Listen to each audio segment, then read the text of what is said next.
Good morning, everyone. I'm Paul Byer from GAI Insights, and welcome to our daily GenAI News Briefing, where we discuss and rate top news items. Our team of AI analysts rate each article as essential, important, or optional for executives and leaders at companies. Today's discussion will be led by John. Good morning, everybody. We have some really interesting material today. We've got everything from how expressive robots increase engagement to generative AI counseling in the National Health Service, new kinds of integrations and access. One I think went well, one didn't for customers in terms of case studies. And then last but not least, we're going to give you an idea of how you might decrease your tax and audit bill from your auditor. So with that, I'd like to start off with our first article. And go ahead, Ashish.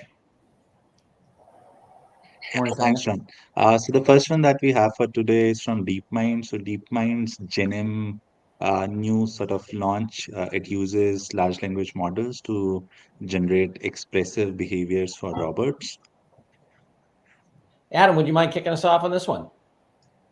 I'd be happy to. Good morning, everyone. So this is interesting. I would rate it as optional. This is still very much research, but it is also a very powerful next step in terms of robotics being able to have a fairly autonomous method through which they can quickly be trained to provide context-based expressions that really mimic more human expressions.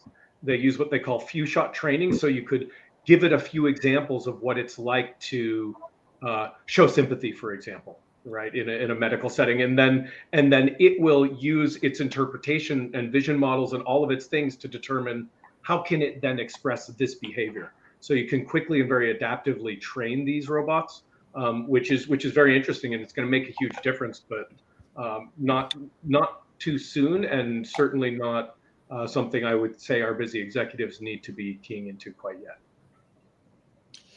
Luda, what do you think? Oh, sorry, go ahead. I'm sorry. Go ahead, Luda. I agree with an optional because it's early. However, as a trend, this is hugely important in the various settings that we can imagine: the medical, the emotional issues that somebody needs to deal with, and stuff like that. So I really think we should highlight it as an important trend. I have to say, when I read, go ahead. Sorry, Go ahead. I'm just going to weigh in with a little bit of an ethical go for it. Lens. So when I see stuff like this, where we're trying to make robots more human-like, I start to say, like, why do we need to have robots act like humans? And isn't this what everyone's worried about, right? That we're going to put robots in the place of humans in various settings. And then on the opposite side, I think about, and we'll talk about an article later about the benefits of being able to provide some services like mental health services more broadly through robots. And that's a positive thing. But I go back and forth because I'm saying, well, why can't we as humanity provide more support for mental health, provide more elderly care through like the human means rather than having to put robots in it? So I'm always kind of mixed when I read these. Yeah, there's a pretty deep vein of research at the MIT Media Lab on this. There's Sherry Turkle's work on the second self, and she had this whole thing about what she called simian cues, basically robots that have human-like faces that people relate to. And there's also a whole thing about where they kill a robot in front of people and measure their attachment to the robot and what they think about the person, and can they bear to see the robot, and it's got a cute face, and they talk to the robot, and it's very interesting, deep study. Tim, I know you're going to say something there. Well, I agree with Luda. That's part of what I was going to say, which is, I think this year is going to be the year of production applications for enterprises. I think this decade is going to be the decade of robots. It's going to be slower, but almost more transformational. Mm-hmm. It's amazing how far robots already have come. We just take it for granted that they run all the warehouses. And to your point, David, there are interesting issues here. But the reality is there's a lot more older people, to take an example of the elderly aging in place, than there are younger people to take care of them. It's not a matter of can we get people to take care of them? It's just literally demographics. As Peter Drucker said a long time ago, demographics is destiny. And so Sort of. we need pay those workers terrible wages. So there is this, if we paid workers more to take care of the elderly, they might do so. Well, that would help. And that's a whole other subject of how little these kind of workers get paid. But I don't think it would matter how much we paid them. There just aren't enough. Curate, may I interrupt him? It's totally correct. My mom is elderly, and we have been working on how to provide the care she needs in the institutions that are really rated very well. There are 9 people per 1 assistant, and you are absolutely right. When you talk to these assistants, you see how hard they work. Yeah. And they run around all day. We just don't have enough. And I wouldn't, if you pay me $1 million, I wouldn't go into that job. Yeah. Seriously, I am totally with Tim on the real life example. It's tough. All right. Yeah, I'm sorry. But optional. Yeah, I think trend is important, but this article is optional. Important trend, optional, and sounds like we have another topic in terms of a deep dive on a Friday, which is elder care with robots and other devices. Excellent. So this is optional. Life. Optional. Let's get to the next one. All right. The next one is from. Yeah, John, please go ahead. No, go ahead. Sorry. Okay. So the next one is from S&P Global. So they have launched a generative AI search functionality on their S&P Global marketplace. Tanya? Yes, good morning, everyone. The prior article, all I wanted to say was, I think we mark it essential for life because it's a life topic. But on this one, I marked this article optional because several of the topics that came up, we have discussed them in prior articles, like the product scribe that they talk about, and I think NERD too. We've discussed them as separate articles. But overall, what I liked about this article is that it really highlights three trends, right, that we're seeing in all different vendors that are sitting on good data and that they want to make it even more accessible to their customers, right? So we're seeing leveraging AI and enhancing their existing products, which is what this is about. Mm-hmm. By doing that, they're enhancing the customer experience, right? In this case, they're making it easier for the users of their data sets to find the data with natural language processing, having an AI search embedded, so that whole experience of how you interact and looking for the data is much more engaging. It's much easier, right? You don't need to have very complicated search, strings to find what you need. You can just put it in normal language. And then the third thing that I noticed on the article too is, the partnerships, right? And we're starting to hear many of our clients, hey, who should I partner with? And it's not just to get the additional capabilities of AI quicker with a partner, but also because it brings a level of, hey, in the market, you're seen as cutting edge. So I like those 3 aspects of the article, but overall, I marked it optional.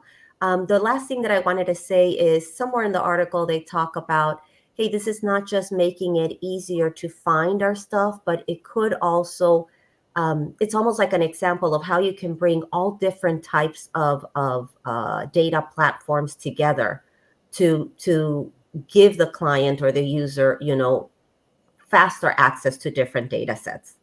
So I thought that was interesting as well. Yeah, it's interesting. Kevin online, Petrie, was saying, it's good. It'll be good to see if better quality data is going to lead to fewer hallucinations and so forth, and they figured out the guardrails for this. But we're going to rate it as optional in terms of product announcement.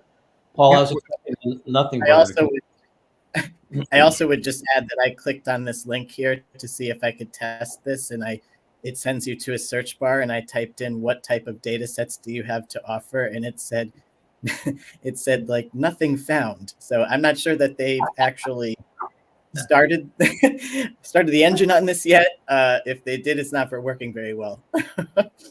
But one thing I agree this is optional. I do think, though, every AI leader needs to understand how trivially easy it is to augment your current search on a website with large language models, no code. We had 750 people sign up last week to an MIT case study. They are absolutely shortening time to value for giving ways for people to just say what they want and find their information and only have the information come from there, have the results just come from their information using RAG. So this is a no-brainer. And now it's quickly becoming, if you're not doing this and you have a big website, you are a laggard, because this is such an effective way and you can get it done with less than $1,000 on your corporate website. Awesome. Yes. Well, That's a big story to me that S&P, a global major brand in financial services, releases a generative AI app into production, and it's like, yeah, just another one. Yep. Amazing. All righty. Optional it is. Ankash, let's go to the next one. Yeah. The next one is from IKEA. So IKEA has launched an AI assistant that helps buyers with their design problems. Luda. yes. Top on this one. I rated it as optional. It seems like this particular application is raw. They didn't test it and they put it out. So to your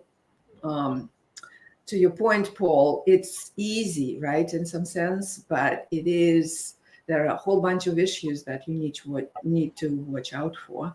It seems like they're not the first IKEA to do this design and then you're buying a bookcase, put it in the environment of my room. This has existed before with GenAI. It can be done much, much better. It seems like IKEA didn't get it, but Wayfair did. They're selling through this application quite well. I forget the number, but they had a certain number of people do that in a very short period of time after launch and bought products after they saw the design of the room. So this can work and can work very well, but it doesn't look like IKEA has gotten it tested yet. So it's optional. So optional, a story about a firm that's doing the right thing, but not necessarily doing it well. And that's why I would actually make the argument for important for that reason. I just think companies, yes, you want to move quickly on this, but you got to move thoughtfully, right? Like, why are you going to put a tool out there that works this horribly and you're going to have a reporter potentially try the tool, and never mind about that, your customers try the tool and start losing faith in you instead of gaining faith and getting stickier as a customer because you put something good in there. To me, I would say important as like with just the rationale of another note, like make sure that you have the damn thing working correctly before you put it live to the millions of customers. Same with SLP, right? So people are rushing to announce something. The only thing I'll do a link properly. I mean, come on. The only thing I'll add here is honestly, I'm surprised because IKEA has been fairly cutting edge. They do some pretty cool stuff with augmented reality, spatial computing, and AI already, right? And I think back in 2021, it was obviously a basic model, but they were using AI chatbots for customer service. So this is actually, this is just someone took a GPT. They had a ChatGPT Plus subscription, and they made a GPT for IKEA. And it feels like almost like it slipped out before whoever could get their hands around global marketing and what this could do to their brand really had a chance to even realize it was happening. Somebody sleeping at the wheel. Yeah, in our audience, Mauricio is saying like, sometimes it's worth waiting, right? Get it right, not just get it out there. Because you really are hitting the brand. It is surprising, as you say, Adam. Maybe we should put it in as important. I agree with Adam to just flag, look, don't rush, do it right. Okay, important as a story of, so we're going to rate it important as a story of what not to do. All righty. Important it is. Just how visible it can be if you rush to market and have a miss like this. Yeah. Got it. Awesome. All right, next. Okay. Next one, again, a use case from Grant Thornton where they are using generative AI to help clients manage compliance and risk. Tim, could you kick us off on this one? Yeah, so this is a classic here. We've been talking about, I think, regulatory and compliance is an obvious area of use for generative language models, when you think about it, it's not that different from software development or security. You need controls, you need assessment, you need testing, you need a plan, and that's pretty much what it looks like this thing does. So it makes a lot of sense for an audit and advisory firm to have something like this, similar to what McKinsey and BCG and others have put in place for their general purpose consultants. So I'd say optional, by the way, sorry. So for the rating, I'd say optional, but an interesting read. If you're in compliance and regulatory, then you should take a look, definitely essential. Gotcha. Hey, Ankash, I think there's I don't know if it's your screen. Yeah, there we go. Thanks. Yeah, interesting. Other opinions. So optional is one. No one else has an opinion about the auditors? Well, I'll weigh in. I thought it was essential. And the reason I thought it was essential was anybody who's got an audit bill of substance should be going back to their auditors and saying, hey, where's my discount? I know when I was at when I was on the board of Diamond Technology Partners, our audit bill was about $1.5 million a year on a $300 million company. $500,000 of prop, we'd be going back to, at the time we had E&Y, you go back to the audit partner, at least saying, if you're not giving me a discount this year, how about next year? Because you people obviously have implemented this stuff. So I would split the difference. I would split the difference and say important, just because we have been flagging instances where businesses are putting generative AI in a very core part of their business, and it's a quick skim through just to see how they do that, and gives you an idea of where to benchmark yourself at this point. So maybe split the difference. All righty. People comfortable with that? We'll go for important. I was actually going to rate it important. What we do see slipped in here, I just dropped in that to reconnect, that I'm not sure if anyone mentioned, was that it's actually using the Azure OpenAI service, which we actually haven't heard many people talking about yet. So it's worth calling to people's attention that that's starting to crop up in some pretty powerful use cases in market. Fascinating. Yes. Good point. Excellent. So important it is. Next. Okay. So next is more of a research paper which talks about how a chatbot, self-referral chatbot, can help with mental health treatment. Yes. And Paul. Yeah. So I spent 3 years on a startup where we were using digital tools to help mental health. So I know my way a little bit around this. So I think this is optional only because this has been out for a while, but it's an important trend where particularly the younger people are much more comfortable texting with a doctor or machine. I think a larger theme, though, is that the human to human versus human to machine comparison that we see in news articles and the emotional thing we saw earlier, and companionship, and for this continues to be not a slam dunk that the human to machine experience is not always preferred. So optional. Yep, I agree. Very interesting though, because this is about referrals, not about the mental health treatment itself. And it's another example of when something is stigmatized as much as mental health has been for centuries almost, it's very difficult for people to talk to a human about it, even just to get a referral into care. And it's one of the advantages of having a robot is people, for whatever reason, good or bad, emotionally, we feel much more comfortable talking to something we view as purely objective that isn't going to stigmatize us. So this is about trust in the system. It's really interesting. Yeah. Optional. And this is where the visuals and emotional cues and things like that would come in to help the person to be comfortable. So this is an interesting, good trend, but optional. Interesting. Yeah.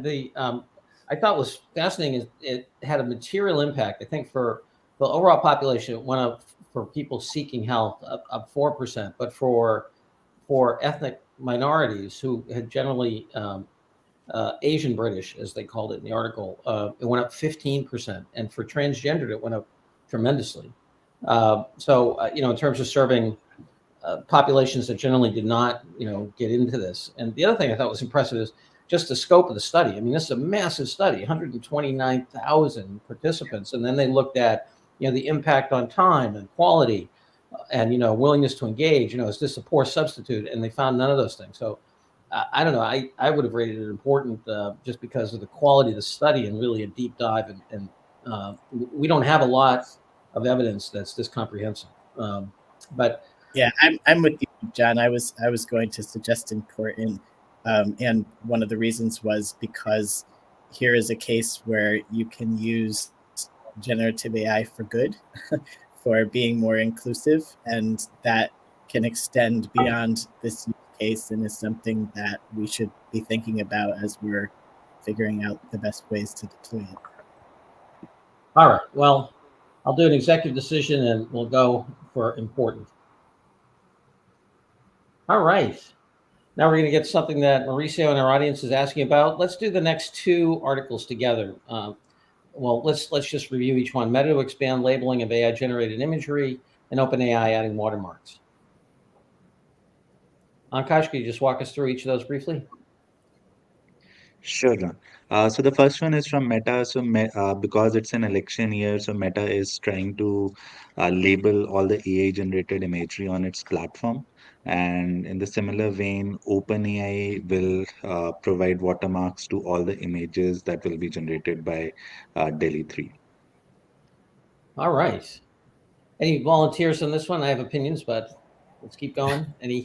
Well, I think, look, it's an arms race. It's going to be an arms race at many levels. Security is one. This is really about IP and creator and provenance, which is another. I'm not impressed. These things are easily removed. There's nothing done with video, certainly for elections. My personal take is video is going to be the real issue, not images. So it's a step. They're trying things. I don't know how hard they're trying. This is part of the problem.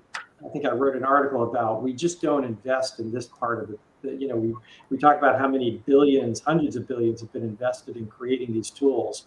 We invest virtually nothing in these efforts. We rely on the companies to do things. And they're important, but they're not going to get much attention because companies don't make money from this stuff. And they're easily defeated. Well, that's depressing. Tanya, what do you think? I was remembering the article we reviewed yesterday of the fake IDs, and in that article, I think it was a senator that said, "Hey, we really need to start putting money into getting people to physically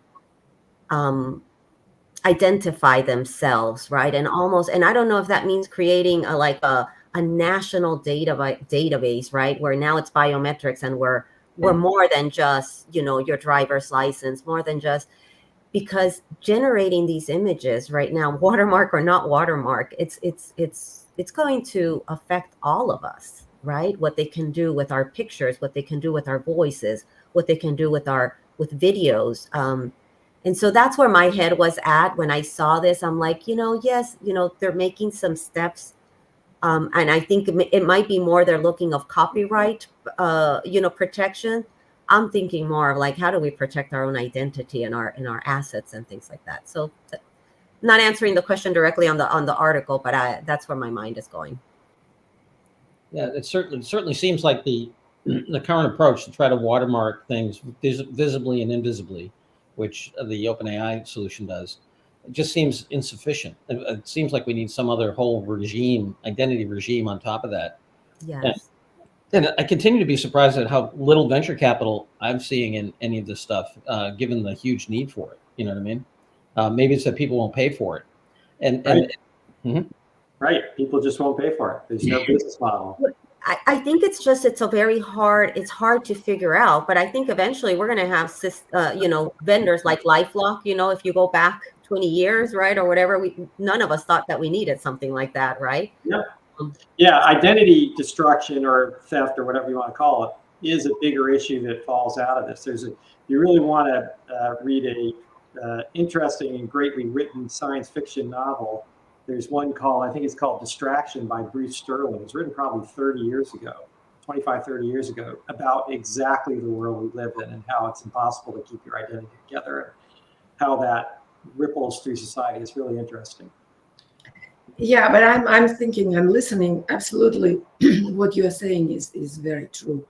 But in the context of companies, this is also very can be very impactful. So, but the tools, you're absolutely right, John. It will need to have another level, and it's not quite clear what that is. This is insufficient. Yeah, and All just right, one thing to Sorry? point out that we haven't noted yet is that Meta's tool is going to tag not only images generated by Meta, but images generated through other companies' products. And there's a quote in there saying that they're, working with other companies to try to create this kind of like, interoperability, say we'll call it, to allow that. But I was trying to think back to the executive order, the AI executive order, and even the European regulation as to whether this is a point in there, whether there has to be a layer of, okay, everyone's going to work together to create a standardized system to be able to do this across platforms, which there should be, right? Yeah, it's really interesting, and I mean, I believe we have to define, okay, because we're getting to the fundamentals as we talked about yesterday a little bit. What is an image? What is an instance? Is a viewing of, like, we don't have core concepts for what, in the famous words of Bill Clinton, what is, right? And so I think it's a big area, and I can't remember this kind of artifact or article, image, video, sound identity as a point in either of those regulatory regimes, which seems to be a huge miss. And, Yep. Right. And again, the lack of video and the lack of really just saying, well, it's too hard. That's like, something a hole you can drive a Mack truck through, because we're a visual species. Yeah. Video is going to be the dominant influencer. And audio too. Audio's got all kinds of deep brain stuff about you trust audio more, things like that. So it's challenging. It's something that needs to be addressed. I agree. Absolutely. But I'm not sure maybe we could even say this is important because it's important for AI executives to be aware of what is going on and the limitations. Okay, so right now we have it as optional. I don't always do this as a democracy here, but show of hands, optional, and we'll go optional or important. I'm gonna go optional, but optional. I was going to vote for important. Okay. Okay, so I think it's 4-3. Optional it is. Very good. All right. So today we've had three importance around the area of closing accessibility. That your auditor and IKEA as a study of what not to do, and then DeepMind's emotional stuff and S&P's new front door, which may or may not be good, and the tagging as optional. Hope that's helpful to the AI leader. Tomorrow we will be going over new articles, including the one on how AI is helping decode 2,000-year-old Greek scrolls, which we think has some interesting implications for data and organizations. John, one item before you close. David, you're in an exciting place over in France, an AI conference. You mind taking 30 seconds and telling the audience where you are and what conference you're in? Yeah, that's right. I'm on location today. I'm in Cannes. The World AI Festival in Cannes takes place starting tomorrow. Tomorrow and Friday, it's by ticket only. And then they actually have a great event on Saturday that is completely open to the public for them to be able to hear from experts and learn more about AI. And I'll be on a panel Friday at 2:30, specifically talking about generative AI and different aspects of ways that you can deploy it responsibly. And I'll be talking specifically about sustainable generative AI. So wonderful. And David, will come and reach out. Will that be recorded? And will we be able to share it with our audience or not? I have to check. I imagine they record the sessions. They might then only be available in the app, but I'll let you know. Very good. Thank you. All right. Well, I bet the Europeans don't have a lot of AI leaders, but I bet they have better conferences. Anyway, on that note, we'll see you all tomorrow. Better. Great locations, though. Bye-bye, everybody.